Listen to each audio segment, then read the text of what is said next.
Subscribe करिए हमारे channel target UP TET CTET को और बेल आइकन को दबाइए। हेलो दोस्तों, मैं आनंद स्वागत करता हूं आप सभी का आपके अपने channel target UP TET CTET में और ऐप अस्तित्व अकेडमी में। दोस्तों, आपके डीएलएड फोर्थ सेमेस्टर के गणित विषय के जितने भी पेपर हुए हैं वो लगातार मैं आपको सॉल्व करा रहा हूं और पहले भी मैं करा चुका हूं, लेकिन इस तरीके से डिजिटल बोर्ड के माध्यम से मैंने नहीं कराया था।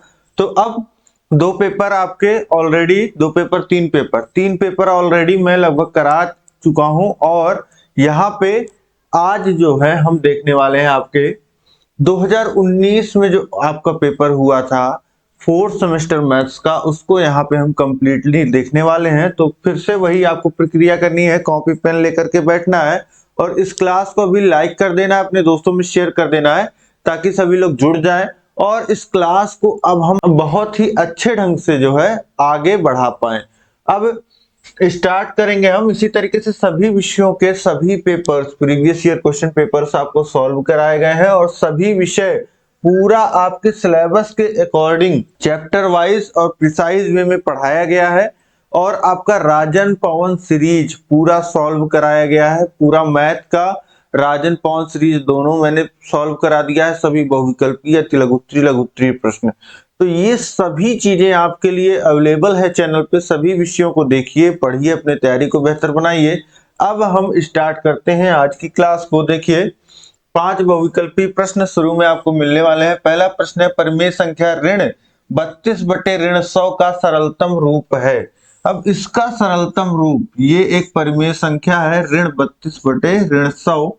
तो देखिए, अंश और हर दोनों में ऋण है जो कट जाएगा आपस में, ऋण से ऋण कट जाएगा।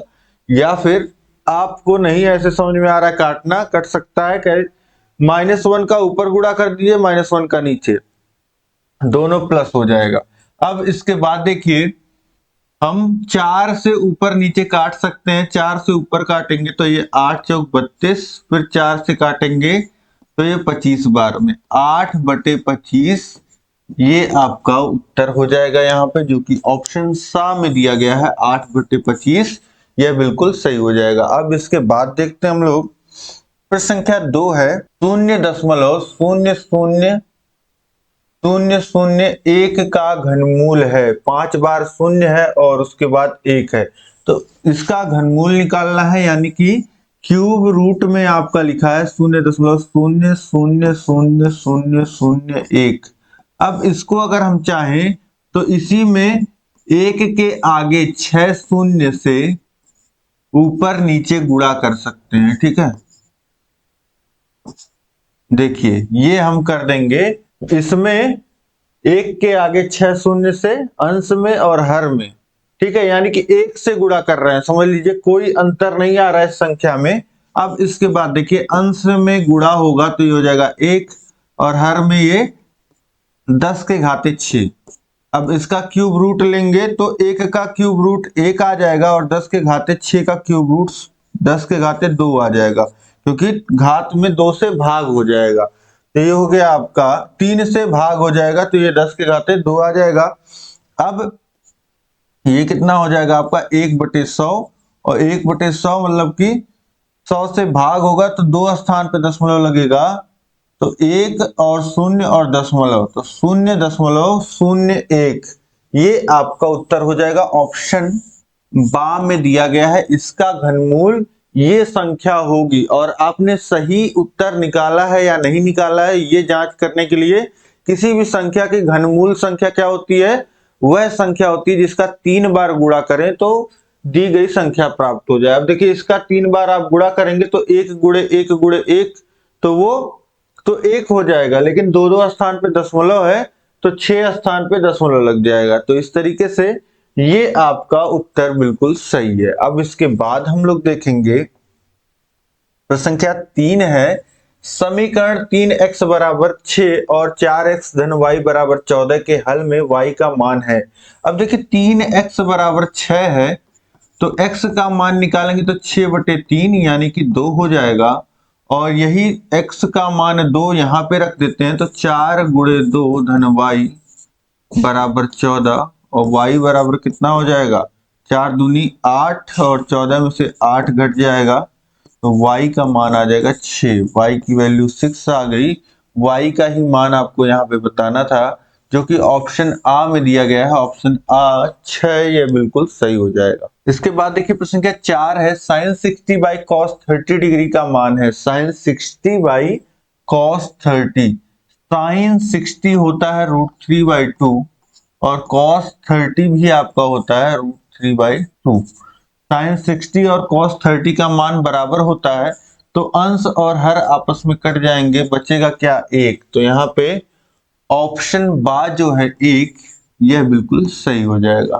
ठीक, अब इसके बाद देखिए प्रश्न संख्या 5 है, 7 के घात में 1/5 लिखा गया है और इसमें भाग हो रहा है 7 के घाते 1/3 से, ये लिखा गया यहाँ पे, और इसका मान आपको बताना है। ठीक, तो इसका मान, अब समझिए यहाँ पे आपको घात का नियम पता होना चाहिए, तब आप इस प्रश्न को हल कर पाएंगे। जैसे कहीं पे लिखा हो a के घाते m और इसी में भाग हो रहा हो a के घाते n से, तो इसको लिख सकते हैं a के घात में m माइनस n। ठीक, तो अब यहाँ पे देखिए, जैसे यहाँ पे आधार समान है a है, वैसे यहाँ पे भी आधार समान है 7 है, तो अब इसको कितना लिखा जा सकता है? इसको लिखा जा सकता है 7 के घाते 1/5 माइनस 1/3। ठीक, ये है 7 के घात में 1/5 माइनस 1/3। अब 7 के घात में जो 1/5 माइनस 1/3 है, इसका हर समान करेंगे। ठीक, तो एलसीएम लेंगे तो 15 आ जाएगा, दोनों ही अभाज्य संख्याएं हैं, गुणा हो जाएगा सीधे सीधे। अब यहाँ 5 था, 3 का गुणा 15 हो गया है, तो 3 का गुणा यहाँ हो जाएगा, और माइनस यहाँ 3 था, अब 15 हो गया यार, में 5 से गुणा हो जाएगा, तो ये हो जाएगा 7 के घाते ऋण 2/15।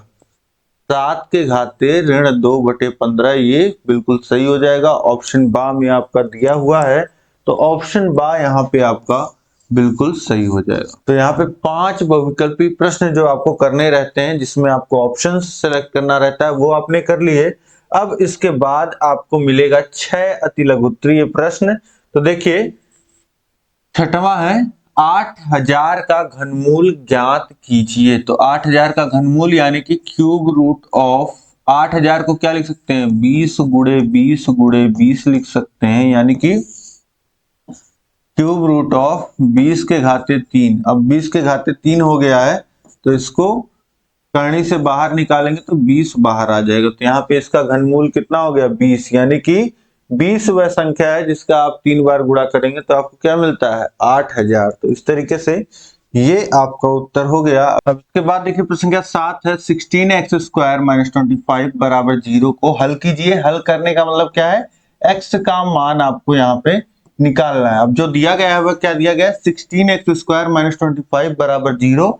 तो 16 को क्या लिख सकते हैं? 4 का स्क्वायर, और x² तो पहले से इंटू, और माइनस 25 को क्या लिखा जा सकता है? 5 का स्क्वायर बराबर 0, और ये हो जाएगा 4x का होल स्क्वायर। 4 पे भी स्क्वायर है, x पे भी स्क्वायर है, तो और दोनों गुणे में है, तो दोनों को गुणे के रूप में लिख करके ऊपर स्क्वायर लगा सकते हैं, क्योंकि दोनों के स्क्वायर है। -5 का स्क्वायर बराबर 0। अब ये आपको कुछ कुछ दिख रहा होगा किस तरीके का है? a² - b², जो कि होता है एक ब्रैकेट में a + b और दूसरे ब्रैकेट में a - b। तो यहाँ पे हो जाएगा एक ब्रैकेट में 4x + 5 और दूसरे ब्रैकेट में हो जाएगा 4x - 5 बराबर 0। और x का मान अगर निकालना चाहें तो 4x + 5 इधर रखते हुए 4x - 5 को बराबर के उधर भेजेंगे, इधर गुणे में है तो उधर जाकर के 0 के बटे भाग में हो जाएगा। अब 0 में किसी संख्या से भाग देंगे तो आएगा 0 ही, तो यहां से लिख सकते हैं 4x + 5 को उधर भेजेंगे -5 हो जाएगा, और x बराबर हो जाएगा -5/4। ठीक, ये तो तब हुआ जब 4x + 5 को हमने इधर रखा और 4x - 5 को उधर भेजा। अब हम 4x - 5 को बराबर के इधर रखते हैं और 4x + 5 को उधर भेज देते हैं, 0 में भाग हो जाएगा, आएगा 0, और 4x बराबर हो जाएगा 5, तो x बराबर हो जाएगा 5/4। ठीक, तो एक मान जो आ गया x का वो 5/4 और एक -5/4, ये दोनों मान x के हो जाएंगे। यही आपका इस समीकरण का हल हो जाएगा। ठीक, तो इस तरीके से बहुत ही आसानी से आप समझ गए ये। अब इसके बाद देखते हैं प्रश्न संख्या 8 है, 12 12 13 12 10 का बहुलक बताइए। बहुलक क्या होता है? किसी भी दिए गए आंकड़े में, ये आंकड़ा एक दिया गया है जिसमें ढेर सारी संख्याएं लिखी गई हैं, इन आंकड़े में जो संख्या सबसे अधिक बार आती है, बहुत बार आती है, उसे हम क्या कहते हैं? बहुलक। बहुलक कैसे याद रखिएगा? बहुत, सबसे अधिक बार जो संख्या आती है वही होती है हमारी बहुलक। तो यहाँ पे देखेंगे आप, तो 12 जो है 3 बार आया है, तो बहुलक क्या हो जाएगा यहाँ पे? 12। ठीक, तो ये 12 आपको 3 जगह यहाँ पे दिख रहा है, बाकी 13 एक बार आया है, 10 एक बार आया है, तो बहुलक क्या हो गया? 12। अब इसके बाद देखते हैं प्रश्न संख्या 9 है, 10 सेंटीमीटर लंबे 3.5 सेंटीमीटर चौड़े आयत को लंबाई के परितः घुमाने पर बने बेलन के आयतन को ज्ञात कीजिए। अब इसको इस तरीके से इमेजिन करिए, ये देखिए 10 सेंटीमीटर लंबाई और 3.5 सेंटीमीटर चौड़ाई। ठीक, अब बोला कि लंबाई के परितः घुमाने पे, तो लंबाई के परितः घुमाने का मतलब होता है एक लंबाई को फिक्स कर दीजिए और दूसरे लंबाई को घुमाइए। अब आप इमेजिन करिए जैसे आपका दरवाजा, किसी भी डोर से आप एंटर होते हैं तो एक जगह, एक तरफ जो होता है आपका डोर इस तरीके से माउंट होता है और दूसरे तरफ से इस तरीके से घूमता है, तो ये घूम करके क्या बनाता है? ये घूम करके बेलन बनाता है। ठीक, तो इसी तरीके से ये अब दरवाजे की जो लंबाई हो गई वो क्या हो जाएगी? बेलन की ऊंचाई। तो दरवाजे की लंबाई थी 10 सेंटीमीटर, जो हो गई इस बेलन की ऊंचाई, और जो इसका दरवाजे का चौड़ाई था 3.5 सेंटीमीटर, वो हो गया आपका आर, 3.5 सेंटीमीटर। ठीक, तो इस तरीके से ये समझ गए आप। अब इसके बाद देखिए जो निकालना है आपको, बेलन का आयतन निकालना है। बेलन का आयतन बी कितना होता है? पाई आर स्क्वायर इंटू एच। पाई की वैल्यू है 22/7, आर की वैल्यू है 3.5 गुणे 3.5 गुणे एच है 10। ठीक, पाई की वैल्यू हमने रखा 22/7 और इसके बाद आर है हमारा 3.5, तो 3.5 का 2 बार गुणा और गुणे एच है 10। अब देखिए 3.5 से 7 को काटेंगे, 2 बार में कट गया, और 2 से 22 को काटेंगे, ये कट गया 11, और 11 गुणे 3.5 का गुणा हो गया 10 में, तो ये कितना आ गया? 35। अब 11 का गुणा कर लीजिए 35 में, 11 × 5 = 55 के 5 हाथ से लगा 5, 11 × 3 = 33 और 5 38, ये हो गया। और सेंटीमीटर, सबको जब सेंटीमीटर में दिया है तो सेंटीमीटर क्यूब या घन सेंटीमीटर, 385 घन सेंटीमीटर, ये आपका उत्तर आ जाएगा। ठीक है, तो इस तरीके से यहाँ पे जब आयत को लंबाई के परितः घुमाया जाएगा तो ये ऊंचाई आपकी 10 होगी और जो त्रिज्या होगी 3.5 सेंटीमीटर होगी, और यहाँ पे बेलन के आयतन का फॉर्मूला आप लगा देंगे, पाई आर स्क्वायर इंटू एच, ये हो गया आपका। इस तरीके से कितना आ गया? 385 सेंटीमीटर क्यूब। इसके बाद देखिए प्रश्न क्या 10 है, समीकरण x² + 9 - 6x = 0 को हल कीजिए। देखिए x² - 6x को पहले लिख लेते हैं, +9 = 0 को हल करना है। इसको हल करना है तो देखिए x² - 6x को कितना लिख सकते हैं? 2 × 3 × x लिख सकते हैं, और 9 को कितना लिख सकते हैं? 3 का स्क्वायर। अब ये आप देख रहे हैं a - b का जो होल स्क्वायर होता है वो बराबर होता है a² - 2ab + b²।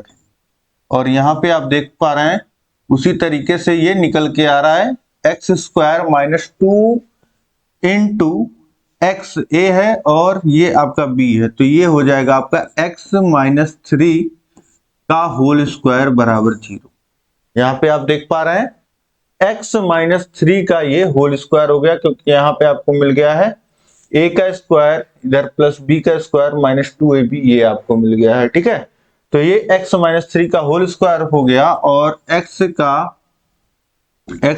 3 का होल स्क्वायर, अब स्क्वायर उधर भेजेंगे तो 0 रूट में जाएगा, मान आ जाएगा 0, और x बराबर आपको कितना मिल जाएगा? 3, यानी कि x का एक ही मान यहाँ पे आपको मिलेगा जो होगा 3। ठीक, तो इस तरीके से ये हमने समीकरण का हल निकाल लिया, x का मान निकाल लिया इस तरीके से। ठीक है, इसके बाद देखिए प्रश्न क्या 11 है, cot 45 minus sine square 45 minus cos square 45 plus sign 90 degree को हल कीजिए। तो cot 45 आपका tan का उल्टा होता है cot और tan 45 होता है 1, 1 का उल्टा 1 हो जाएगा, माइनस साइन स्क्वायर 45, साइन 45 का मान कितना होता है 1/√2 होता है और इसका स्क्वायर है तो स्क्वायर कर दीजिए, माइनस कॉस का 45 का भी मान 1/√2 होता है और इसका स्क्वायर है तो इसका स्क्वायर कर दीजिए, प्लस साइन 91 होता है। अब ये देखिए 1 और 1 2 हो जाएगा और फिर माइनस 1 का स्क्वायर 1, √2 का स्क्वायर 2 और इसी तरीके से ये भी हो जाएगा -1/2 और 2 माइनस -1/2 -1/2 ये 1 हो जाएगा, ठीक, क्योंकि दोनों का हर 2 है और -1 -2 -1 और -1 -2 हो जाएगा तो यहाँ पे -1 आ जाएगा, 2 - 1 कितना हो जाएगा 1, यानी कि इस पूरे की वैल्यू कितनी आ गई 1 आ गई, ठीक। तो इस तरीके से यहाँ पे आसानी से इसका मान आपने निकाल लिया 1। अब इसके बाद देखिए प्रश्न संख्या 12 है, यदि a इतना है, a एक समुच्चय दिया गया। इसके बाद आपके लघुत्तरीय प्रश्न स्टार्ट हो रहे हैं, 2-2 नंबर के प्रश्न है, ध्यान रखिएगा। 7 प्रश्न 14 नंबर के ये आपको मिलेंगे। इससे पहले हम 11 प्रश्न कर चुके हैं और 11 जो 5 बहुविकल्पी थे और 6 अति लघुत्तरीय, सभी 1-1 नंबर के प्रश्न थे। अब ध्यान दीजिएगा, A एक समुच्चय दिया गया है जिसमें 4 यहाँ पे आपको एलिमेंट्स दिख रहे हैं और B एक समुच्चय दिया गया है जिसमें 4 अंक इस तरीके से दिख रहे हैं आपको। अब आपसे पूछ रहा है तो A यूनियन B तथा A इंटरसेक्शन B का मान ज्ञात कीजिए। अब A यूनियन B क्या होता है, ये भी एक सेट होता है, ठीक। जैसे ये A एक सेट दिया है जिसमें 4 एलिमेंट्स हैं, वैसे ही A यूनियन B भी एक सेट होता है, ठीक, एक समूह होता है। जैसे अब मान लेते हैं कि आपके दोस्तों का ग्रुप है, जैसे आप समझिए कि ये 4 दोस्तों का ग्रुप है और ये 4 दोस्तों का ग्रुप है, इस तरीके से समझिए। और अब समझिए कि A यूनियन B, समझिए कि इसमें से क्या हो रहा है कि दोनों समूहों से लोग जो है आ रहे हैं, लेकिन कुछ लोग ऐसे हैं जो दोनों ग्रुप में जुड़े हुए हैं, दोनों समूह में। जैसे यहाँ पे आप देख पा रहे हैं कि 5 और 7 A में भी है और B में भी है, तो इनको एक ही बार तो लिया जाएगा, एक ही व्यक्ति के तौर पे तो गिना जाएगा। तो इसी तरीके से यहाँ पे A यूनियन B में सबको लिखा जाता है, लेकिन जो 2 बार आ रहे हैं, दोनों जगह आ रहे हैं, उनको 2 बार नहीं लिखेंगे आप, एक ही बार लिखेंगे। तो A यूनियन B जो हो जाएगा आपका, वह हो जाएगा 1 3 5 7 और फिर 5 7 यहां भी आ रहे हैं, लेकिन हम पहले ही लिख चुके हैं क्योंकि A में है हमारे ये मेंबर्स। इसके बाद देखिए तो 5 7 पहले से आ चुका है और 8 और 9 लिख लिया, तो A और B के सभी जो यहाँ पे मेंबर्स हैं वो यहाँ पे लिखे गए, ठीक। अब इसके बाद देखिए A इंटरसेक्शन B आपसे पूछ रहा है, तो A इंटरसेक्शन B का मतलब क्या होता है, ये भी एक समुच्चय होता है। ये ऐसे लोगों का ग्रुप होता है जो दोनों जगह आ रहे हों। जैसे 5 और 7 जो है वह आपको पता है कि A में भी आ रहा है और B में भी आ रहा है, इसीलिए A इंटरसेक्शन B क्या हो जाएगा 5, 7, ठीक है। और बाकी आप देखेंगे 1 और 3 B में नहीं आ रहा है और 8 और 9 जो है A में नहीं आ रहा, तो इसलिए 5 और 7 केवल होगा A इंटरसेक्शन B में। अब इसके बाद देखते हैं हम लोग प्रश्न संख्या 13 है, निम्नलिखित बारंबारता बंटन का बहुलक ज्ञात कीजिए। अब यहाँ पे आपको पद दिया है, देखिए 15 की बारंबारता दी गई है, मतलब कि कोई पद कोई आंकड़ा है, इस तरीके से 15 है, ये आंकड़ा दिया गया एक तरीके से समझिए। 15 2 बार आ रहा है, बारंबारता क्या दिखाता है, किसी आंकड़े में कोई संख्या कितनी बार आई है, ठीक। तो 15 2 बार आ रहा है, 16 4 बार आ रहा है, 16 को 4 बार लिख लीजिए, और 17 7 बार आ रहा है, तो इस तरीके से 17 7 बार लिखा जाएगा। 18 5 बार आ रहा है, 18 5 बार लिखा जाएगा, 19 3 बार। अब आप समझ गए कि ऐसे आंकड़े के फॉर्म में दिया रहता तो आप ये कैसा दिखता, लेकिन अब ये बारंबारता बंटन के रूप में दिया गया है। तो अब यहां से आपको पता चला कि 15 2 बार आया है, 16 4 बार, 17 7 बार, 18 5 बार, 19 3 बार। तो सबसे अधिक बार कौन आया है, वही तो होता है बहुलक। तो सबसे अधिक बार यहाँ पे देखिए 7 बार 17 आया है, तो हमारा बहुलक क्या हो जाएगा? हमारा बहुलक हो जाएगा जिसकी बारंबारता सबसे अधिक है वह है 17, तो 17 हमारा बहुलक हो जाएगा यहाँ पे। ठीक है, तो ये मत करिएगा कि आप 7 को ही बहुलक बता दें। बहुलक जो 7 सबसे अधिक बारंबारता है, और ये बारंबारता है किसकी? 17 की, तो बहुलक क्या होगा? 17 होगा। ठीक, अब आप समझ ही गए। अब इसके बाद देखते हैं हम लोग, प्रश्न संख्या 14 है, पार्श्व चित्र में ओ वृत्त का केंद्र है, कोण ए, कोण बी ए सी का मान 40 अंश है, तो कोण ओ बी सी तथा कोण ओ सी बी का मान ज्ञात कीजिए। अब देखिए ये कोण 40 अंश का है, तो किसी भी वृत्त में, ये वृत्त में नियम होता है कि किसी भी वृत्त में जो एक ही जीवा के द्वारा, ये बीसी जीवा है आप देख रहे हैं, इस जीवा के द्वारा ये जो कोण ए है ये परिधि पे आंतरित कोण है, और इसी जीवा के द्वारा आप देख रहे हैं कि केंद्र ओ पे एक कोण बन रहा है, तो ये केंद्र पे जो बनने वाला कोण होता है ये 2 गुना होता है। ये 40 है तो ये 80 होगा। ठीक, तो यहां से हम लोग लिख सकते हैं कि कोण BOC जो होगा वह 2 गुना होगा कोण BAC जो आपको मान दिया गया, तो यहां से ये कोण 80 अंश हो जाएगा, कोण BOC। ठीक, क्योंकि यह एक ही वृत्तखंड में, ऐसा भी लिख सकते हैं कि एक ही वृत्तखंड में परिधि और वृत्त के केंद्र पे बने कोण है, तो वृत्त पे बना कोण जो होता है वह 2 गुना होता है परिधि पे बने कोण के। अब इसके बाद समझिए, ये हो गया, आपने ये कोण निकाल लिया, और आपको निकालना क्या है? आपको निकालना है OBC ये वाला कोण और OCB ये वाला कोण। अब इसके बाद समझिए आप कैसे आप निकालोगे।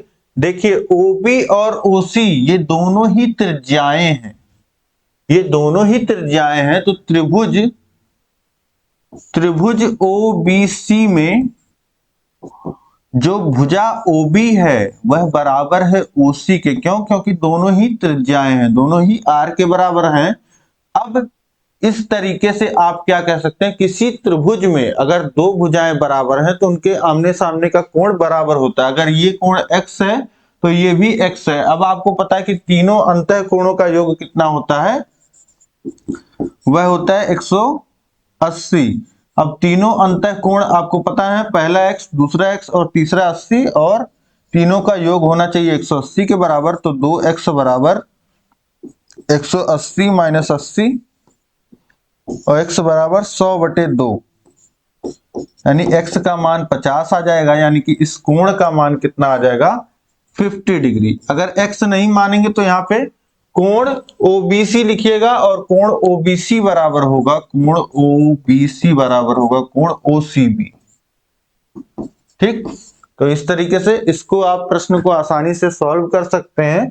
और यहाँ पे जो दोनों कोणों का मान पूछा है आपसे वह कितने हो गए? 50 अंश।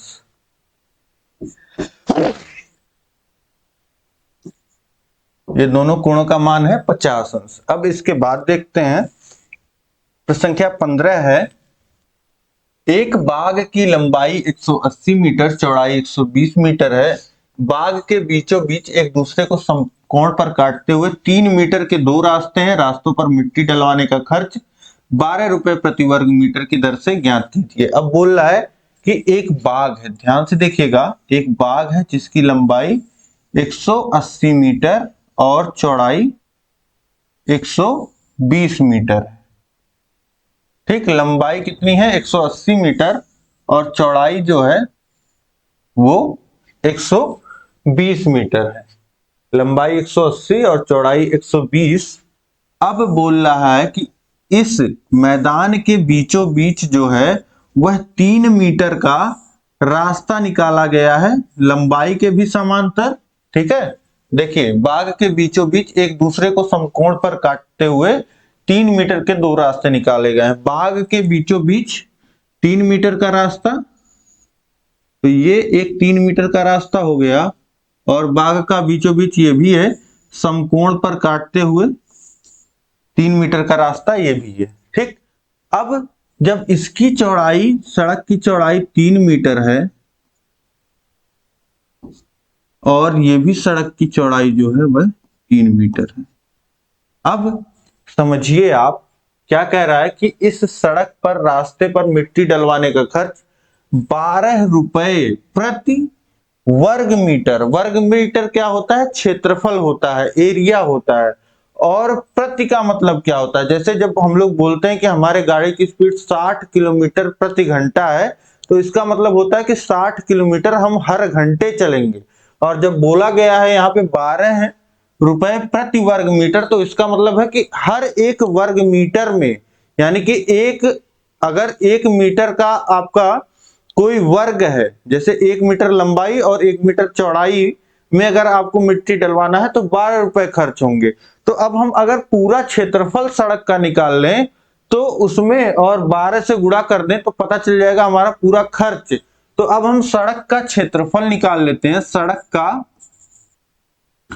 क्षेत्रफल बराबर हो जाएगा, सड़क का क्षेत्रफल बराबर हो जाएगा, देखिए इस लंबाई की तरफ वाली सड़क का क्षेत्रफल, लंबाई है 180 और चौड़ाई है 3, तो ये हो गया इसका क्षेत्रफल। और इसका क्षेत्रफल निकालें तो इसका लंबाई जो है चौड़ाई के बराबर है, तो 120, तो 120 और गुणे इसकी चौड़ाई कितनी है? 3 मीटर। तो ये हो गया इस सड़क का क्षेत्रफल। अब यहाँ पे एक चीज गड़बड़ हो रही है, आप अगर ध्यान देंगे, इस लंबाई का जब हम क्षेत्रफल निकालें तो पूरे एरिया का क्षेत्रफल आ गया। अब इस चौड़ाई का जब हमने क्षेत्रफल निकाल करके इसमें जोड़ दिया तो देखिए ये जो एरिया है इसका क्षेत्रफल पहले ही सड़क में जुड़ चुका था और फिर हमने एक बार निकाला तो एक बार और जुड़ गया। ठीक, ये आपको बात समझ में आ रही है? तो इस जो एरिया है इसका क्षेत्रफल 2 बार हमने ले लिया, एक बार इस सड़क में भी ले लिया, एक बार इस सड़क में, लेकिन मिट्टी तो एक ही बार पड़ेगी इस सड़क पे। तो अब हम क्या करेंगे, एक बार इस क्षेत्रफल का, इसका क्षेत्रफल निकाल के घटा देंगे। तो इसका क्षेत्रफल निकालेंगे तो इसकी 3 मीटर लंबाई और 3 मीटर चौड़ाई है, तो इसका क्षेत्रफल अगर हम घटा दें तो अब हमारा एग्जैक्ट हो गया, एक बार इसका और एक बार इस ऊपर वाले भाग का और नीचे वाले भाग का। ठीक, तो ये हो गया हमारा टोटल क्षेत्रफल। अब इसके बाद देखिए गुणा कर लीजिए, 0 8 त्रिक 24 और 2 और 540 हो गया और ये 360 हो गया, -9 जोड़िए तो 0 0, ये 900 -9 हो गया और ये हो जाएगा 891। ये आ गया सड़क का क्षेत्रफल 891 वर्ग मीटर। अब खर्च निकालिए। खर्च निकालने के लिए क्या करेंगे, क्षेत्रफल गुणे दर, ये हो जाएगा आपका, तो क्षेत्रफल कितना है 891 गुणे दर कितना है 12, 12 का गुणा कर लीजिए, 12 का नम 12 का 2 हासिल लगा 1, 12 नवा 108 और 1 109 हो जाएगा, 109 के 9 लिख दिया, हासिल लगा 10 और 12 8 96 और 10 कितना हो जाएगा 106, तो 10,692 रुपए ये खर्च आ जाएगा इस पे मिट्टी डलवाने का, सड़क पे मिट्टी डलवाने का खर्च। ठीक, तो इस तरीके से ये आप बहुत ही आसानी से यहाँ पे समझ गए। अब इसके बाद हम लोग देखेंगे प्रश्न संख्या 16 है, 6 अंकों की बड़ी से बड़ी पूर्ण वर्ग संख्या ज्ञात कीजिए। अब देखिए 6 अंकों की बड़ी से बड़ी संख्या क्या होती है, अगर हम बात करें 6 अंकों की बड़ी से बड़ी संख्या, बड़ी से बड़ी पूर्ण वर्ग नहीं केवल संख्या की अगर बात किया जाए तो केवल संख्या होगी, 6 बार आप 9 लिख दीजिए, तो ये हो जाती है 9, जो 6 अंक की सबसे बड़ी संख्या यही होती है आपकी, कितनी यहाँ पे 9,99,999। इसके बाद आपका 7 अंक का हो जाएगा 10 लाख। ठीक, तो ये आप समझ गए। अब इसके बाद समझिए कि कैसे हम निकालेंगे वो संख्या जो 6 अंक की है और बड़ी से बड़ी है और पूर्ण वर्ग है। तो हम जैसे वर्गमूल निकालते हैं उस तरीके से इस संख्या का हम देखते हैं वर्गमूल निकाल करके कि कितना आता है और कितना शेषफल बचता है, कितना वर्गमूल निकलता है और कितनी संख्या शेष बच जाती है वर्गमूल से। ठीक, शेषफल हम निकाल लेंगे, शेषफल कितना आ रहा है तो हमको पता चल जाएगा कि इस संख्या में से कितना घटा दें कि हमको पूर्ण वर्ग संख्या मिल जाए। और इस संख्या में से अगर कुछ घटा करके हमको संख्या मिलेगी जो पूर्ण वर्ग, वो 6 अंक की सबसे बड़ी पूर्ण वर्ग संख्या होगी, क्योंकि इससे थोड़ा सा अगर हम जाएंगे तो जो हमको संख्या मिलेगी पूर्ण वर्ग वो सबसे बड़ी ही होगी, क्योंकि हम सबसे बड़े पे खड़े ही हैं। अब पीछे जाएंगे थोड़ा सा, तो अब देखते हैं, देखिए प्रोसेस देखिए पहले, फिर आपको और अच्छे से समझ में आएगा। अब देखिए वर्गमूल निकालने का प्रोसेस क्या होता है।